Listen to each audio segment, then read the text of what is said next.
നല്ല കുടുംബങ്ങളാണല്ലോ എല്ലാ സമൂഹത്തിൻ്റെ സമുദായത്തിൻ്റെ എല്ലാ അടിത്തറയെന്ന് പറയുന്നത്. എനിക്കുണ്ടായ ഒരു ബോധ്യമാണ്, കുടുംബം ശരിയായില്ലെങ്കിൽ ഒന്നും ശരിയാകുകയില്ല എന്ന്.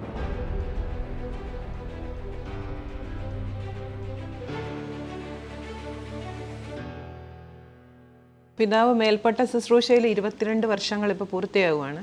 അപ്പോൾ പിതാവിൻ്റെ ശുശ്രൂഷയുടെ ആരംഭം മുതൽ തന്നെ ഈ കുടുംബത്തെ ഒരു വളരെ ശ്രദ്ധയോടെ പിതാവ് അനുധാവനം ചെയ്തിരുന്നു എന്നുള്ളത് ഞാൻ ശ്രദ്ധിച്ചിട്ടുണ്ട്. ഒരു ഫാമിലി ഓറിയൻറ്റഡ് ഒരു പാസ്റ്ററൽ പ്ലാൻ പിതാവിന് എപ്പോഴും ഉണ്ടായിരുന്നു. അങ്ങനെയാണല്ലോ കുടുംബ വിശുദ്ധീകരണ വർഷം പ്രഖ്യാപിച്ചത്. പിന്നെ വലിയ ഏറെ മക്കളുള്ള കുടുംബങ്ങൾ ഉണ്ടാകണം എന്നുള്ള ഒരു നിരന്തരം ഒരു പ്രബോധനം നൽകിയത്. പിന്നെ കുടുംബ കൂട്ടായ്മകൾ ശക്തിപ്പെടണമെന്ന് നിർബന്ധമായിട്ട് ആവശ്യപ്പെട്ടത്. പിതാവിന് ഈ ഒരു കാഴ്ചപ്പാടിലേക്ക് പിതാവ് എങ്ങനെയാണ് എത്തിയത് എന്നൊന്ന് പറഞ്ഞുതരാമോ? കുടുംബം ഒന്നാമതായിട്ട് നമ്മുടെ സ്വന്തം കുടുംബത്തിൽ ആ കുടുംബജീവിതം ആസ്വദിക്കാൻ സാധിക്കുക എന്നത് പ്രധാനപ്പെട്ട ഒരു കാര്യമാണ്.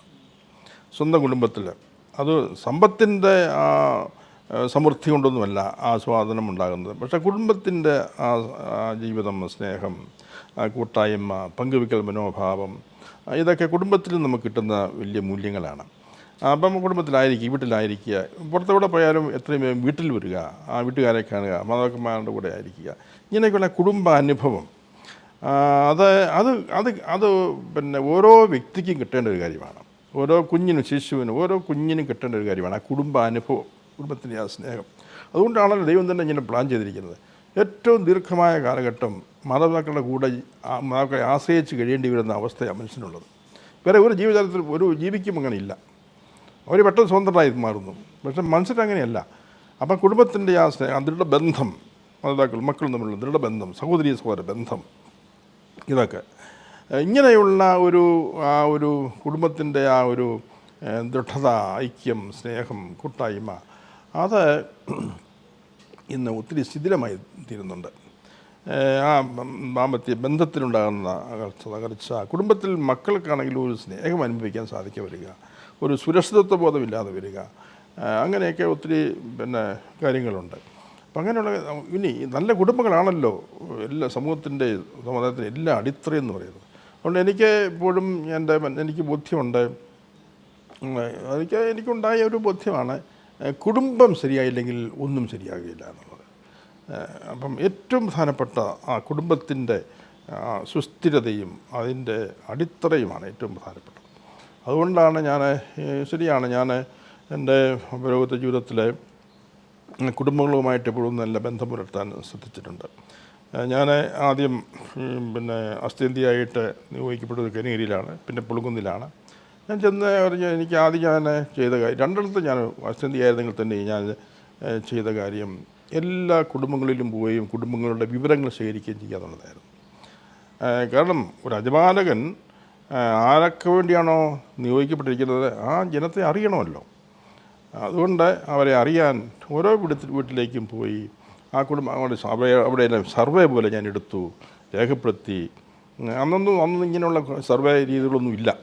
പക്ഷേ ഞാൻ ഈ 2 ഇടവിലും ആദ്യമായിട്ടാണ് അവിടെയുള്ള, എനിക്കറിയാം, കൈകരിയിലും പുലുങ്കുന്നിലും ആദ്യമായിട്ടാണ് എൻ്റെ വൈദിക എല്ലാ വീടുകളിലും പോകുന്നത്. അതും കുട്ടനാട്ടിലെ പ്രത്യേക സാഹചര്യത്തിൽ നമുക്കറിയാം, ചെളിയും ഇന്നത്തെ പോലെ വഴിയില്ല, ചേറ് നിറഞ്ഞ വഴികളിലൂടെയൊക്കെ പാടത്തൂടെയൊക്കെ നടന്ന്. പക്ഷേ ഞാൻ എല്ലാ വീടുകളിലും പോവുകയും വിവരങ്ങൾ ശേഖരിക്കുകയും അത് രേഖയാക്കുകയും ചെയ്തു. അങ്ങനെ കുടുംബങ്ങളുമായിട്ടൊരു നല്ലൊരു ബന്ധം എനിക്ക് ഉണ്ടായിട്ടുണ്ട്. എല്ലാ കുടുംബങ്ങളുമായിട്ടൊരു ബന്ധം ഉണ്ടായിട്ടുണ്ട്. അതെൻ്റെ അജപാലന ശുശ്രൂഷയെ വളരെ സഹായിച്ചിട്ടുണ്ട് ആ ബന്ധങ്ങൾ. അപ്പോൾ എനിക്കൊരു ബോധ്യം കിട്ടി. പിന്നെ അങ്ങനെ പോകുമ്പോഴാണ് ആളുകളുടെ ബുദ്ധിമുട്ടുകൾ മനസ്സിലാക്കുന്നത്. അവരുടെ സാമ്പത്തികമായി എന്തുമാത്രം ആൾക്കാർ കഷ്ടപ്പെടുന്നു എന്നുള്ള കാര്യം. കുടുംബജീവിതക്കാർ എന്തുമാത്രം കഷ്ടപ്പെടുന്നവരാണ്. അവർ പട്ടിണി കിടക്കുന്നവരുണ്ട്, രോഗാവസ്ഥയിൽ കഴിക്കുന്നവരുണ്ട്. ഇതൊക്കെ അറിഞ്ഞെങ്കിലേ നമുക്ക് എന്തെങ്കിലും ചെയ്യാൻ സാധിക്കുള്ളൂ. അങ്ങനെ ആളുകളെ, പ്രത്യേകിച്ച് കൈനീരിലായിരിക്കുമ്പോൾ ഞാനിങ്ങനെ ആളുകളെ മനസ്സിലാക്കി കഴിഞ്ഞപ്പോഴാണ് ഒത്തിരിയധികം ദാരിദ്ര്യം അനുഭവിക്കുന്നവരവിടെ ഉണ്ട്.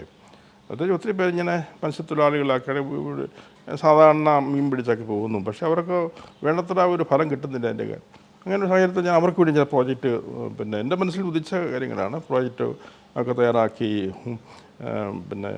വല വാങ്ങിച്ചു കൊടുക്കാനൊക്കെയുള്ള പദ്ധതികൾ കിട്ടും. അങ്ങനെയൊക്കെ ഈ പാവപ്പെട്ട കുടുംബങ്ങളെ സഹായിക്കാൻ ഒക്കെ ഉള്ള എനിക്കതിൻ്റെ ഈ ജനങ്ങളെ അറിഞ്ഞു കഴിഞ്ഞപ്പോൾ, അവരുടെ ആവശ്യങ്ങൾ, അവരുടെ സിറ്റുവേഷൻ മനസ്സിലാക്കി കഴിഞ്ഞപ്പോൾ നമ്മൾ ചെയ്യേണ്ടതാണല്ലോ എന്നുള്ള ബോധ്യത്തിൽ നിന്ന് സ്വയം ചിന്തിച്ച് ഒക്കെ ഉണ്ടാക്കിയ ചില പദ്ധതികളൊക്കെയാണ്. അതൊക്കെ ആവിഷ്കരിക്കാൻ സാധിച്ചു.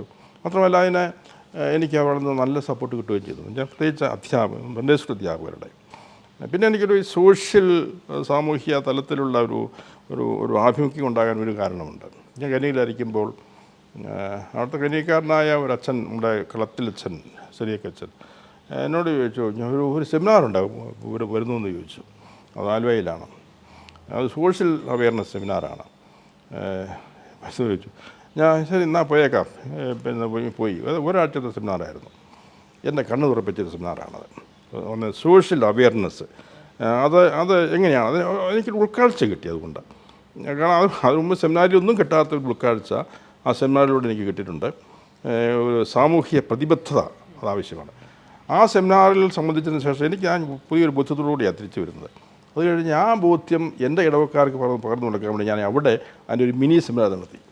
പിന്നെ അത് സൺഡേ സ്കൂൾ അധ്യാപകരെ മെയിനായിട്ട് ഉൾക്കൊള്ളിച്ചുകൊണ്ട് അവരെ അവർക്ക് ഈ ബോധവൽക്കരണം കൊടുക്കാൻ വേണ്ടിയുള്ള ചില കളികളൊക്കെ ഉണ്ടല്ലോ, അതൊക്കെ നടത്തി എല്ലാവരും നല്ല ആവേശത്തോടെ കുളിച്ചേർന്നു.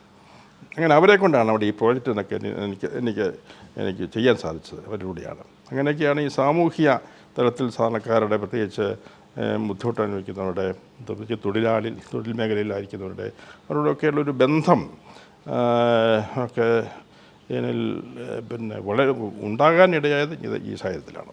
പിതാവ് സംസാരിച്ച് തുടങ്ങിയത് കുടുംബത്തെക്കുറിച്ചാണ്. ഇപ്പം നമ്മളിപ്പോൾ എത്തി നിൽക്കുന്നത് സമൂഹത്തിലാണ്.